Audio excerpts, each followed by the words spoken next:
yang kita sebut tentang Allah Subhanahu Wa Taala kata qul huwallahu ahad.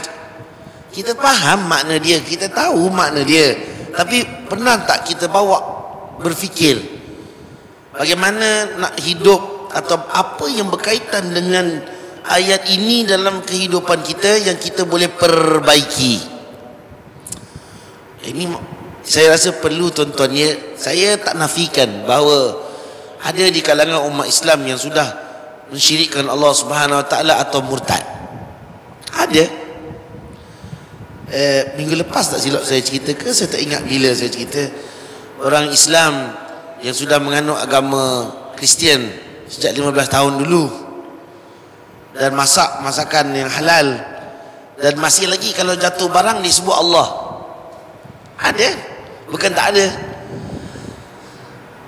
Kehidupan kita tuan-tuan hari ini, macam mana boleh jadi kehidupan kita tu kehidupan yang menjejaskan akidah dan keimanan seseorang? Kita hidup dalam zaman materialistik, atau dalam zaman mengejar kebendaan, atau dalam zaman terpaksa mengejar. Adakah dia efek akidah?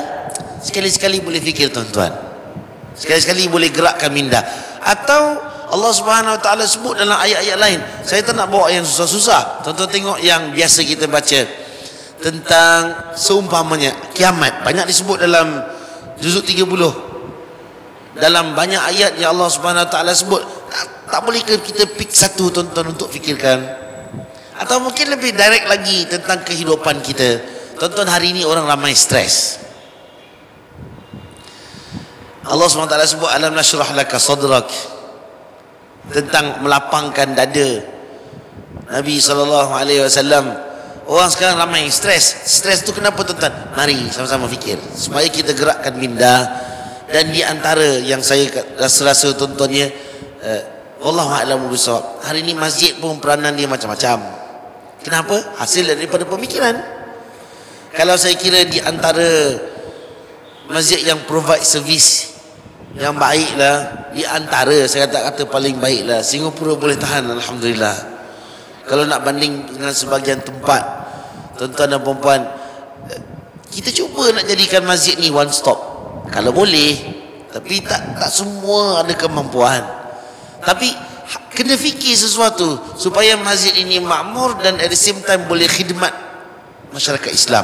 Tuan-tuan nak ke kalau masyarakat Islam pergi gereja melebihi daripada pergi ke masjid? Tapi dalam masa yang sama ada keterbatasan. Bagaimana kita nak gerakkan masjid itu? Sebab orang datang minta duit ni tuan-tuan, dia datang minta duit, dia datang. Buat datang bagi agama, dia tak datang. Saya baca Pak Usop Ain Society, dia tulis dalam Facebook dia mencuit hati saya. Teringat waktu saya kerja di sini dulu. Dia bilang orang-orang tua-tua dandut, minta maaf lah Pak Haji, ni Maliga Manis punya geng lah. Dia bilang orang tua dandut ni bila suruh ke masjid, dia bilang badannya sakit. Bila suruh pergi exercise, semua dah repot. Tuan-tuan, bila minta bantuan, dia datang. Sering kata Pak Usop, kena tunjuk duit jadi bahan, baru nak datang. Tuan-tuan, betul. Sini kalau yang datang, saya tak pastilah sekarang, kalau dulu lah tuan-tuan, yang gangster, separuh gangster pun ada juga. Yang ada datang lagi keras dari saya rasa. Itu kalau dia tumbuk cermin tu anytime boleh crack. Tuan-tuan, tapi orang-orang ni tak ada tazkirah zuhur. Tak ada. Tuan-tuan buatlah program apa pun, terbaliklah kelas, tuan-tuan pergi baliklah, tak ada. Tapi kena fikir tak sesuatu? Kena. Sebab nanti jadi cycle dalam masyarakat, bahawa perkara ni akan berulang sekali lagi dan akan berulang, ia takkan terhenti. Jadi Islam itu agama, kalau tuan-tuan fahami sesuatu ibadat, ibadat itu harus translate dalam kehidupan.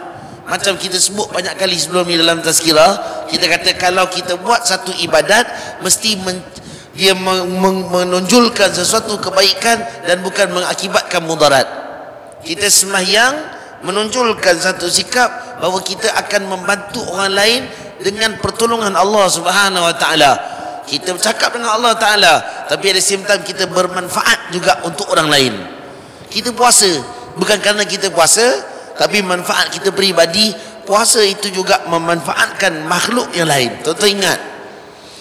Sebab itu wallahu a'lamu bissawab, saya baca fatwa Dr. Qardawi yang lain-lain tentang matahari. Dr. Qardawi ini banyak bagi pandangan beliau. Beliau berfikir tuan-tuan dalam banyak perkara, kalau dia tak faham, dia akan tanya pakarnya untuk kemaslahatan dunia. Orang tanya dia tentang matahari. Matahari berpusing sebab menurut saintis dalam pandangan yang lama, matahari itu tak berpusing, yang berpusing adalah bumi. Dr. Qardawi dalam fatwa beliau disebut tidak. Allah sebut wasakhara syams. Allah sebut dan kami jalankan matahari. Maknanya matahari itu tak stop.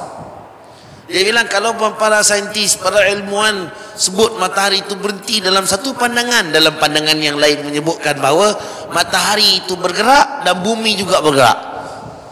Tentu Allah Subhanahu Wa Taala dah sebut dalam Al-Quran, cuma kita tak sampai bila nak fikir.